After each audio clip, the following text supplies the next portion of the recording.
We're ready to explore. And here's our guide drinking lots of water. And his name is Soan. Soan. Hello. Salute. We bicycled all the way up here today, just like that poor soul. And this is Angkor Thom. Like Uncle Tom, but it's not. Oh, it's Uncle Sam. It's Uncle Sam's friend, Uncle Tom, Angkor Thom. Yeah.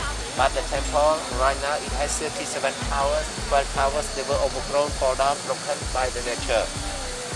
The temple before it was covered with jungle and trees. Angkor Thom was established as the capital of Jayavarman, the 7th Empire, and was the center of his massive building program. One inscription found in the city refers to Jayavarman as the groom and the city as his bride. Angkor Thom seems not to be first Khmer capital on the site. However, Yashodharparu, dating from 3 centuries earlier, was centered slightly further northwest, and Angkor Thom overlapped parts of it. The most notable earlier temples within the city are the former state temple of Bayon and Phimanakas, which was incorporated into the royal palace. The Khmer did not draw any clear distinction between Angkor Thom and Yashodharapura. Even in the 14th century, inscriptions used the earlier name. The name of Angkor Thom, the great city, was in use from the 16th century. The last temple known to have been constructed in Angkor Thom was Mangalartha, which was dedicated in 1295.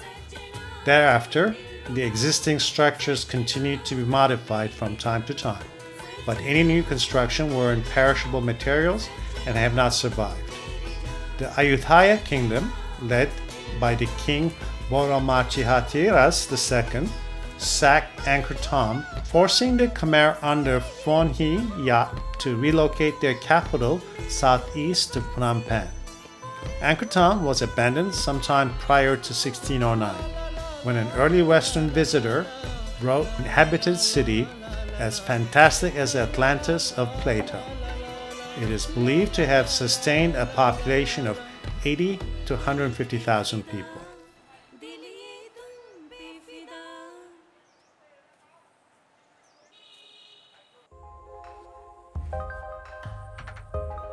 Angkor Thom is in the Bayon style.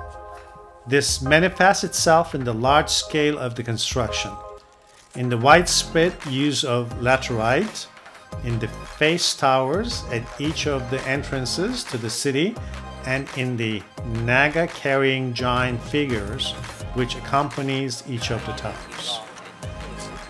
The sandstone blocks used in construction were quarried from a site known as the Kulin Hills, 18 miles north, and floated to the construction site through a series of canals.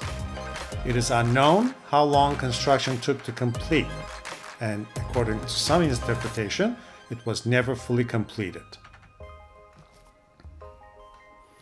Angkor Wat can be interpreted in many different ways, but Yasovarman II wanted to ensure that, however one saw the work, he would be part of it.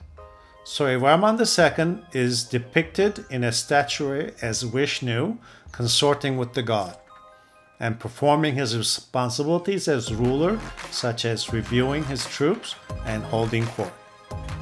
The appearance of the monarch's likeness is so many different scenes, in fact, that early excavators conclude that the site was a funerary temple.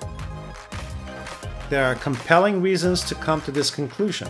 Unlike the other temples in the area, which face east, Angkor Wat faced westward to the land of the dead. Further, bas-reliefs which adorn the temple are clearly meant to be read counterclockwise, and in funeral services, one conducts traditional religious rituals in reverse.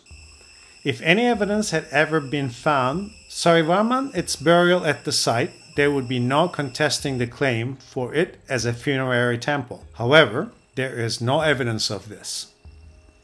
It is possible that it was begun as a funerary temple, but it remained unfinished at Yasovarman II's death, and he was cremated and buried elsewhere. It is more likely, however, that Suryavarman II had its purposeful built to honor his god, and this claim holds more weight when one considers the king's religious belief.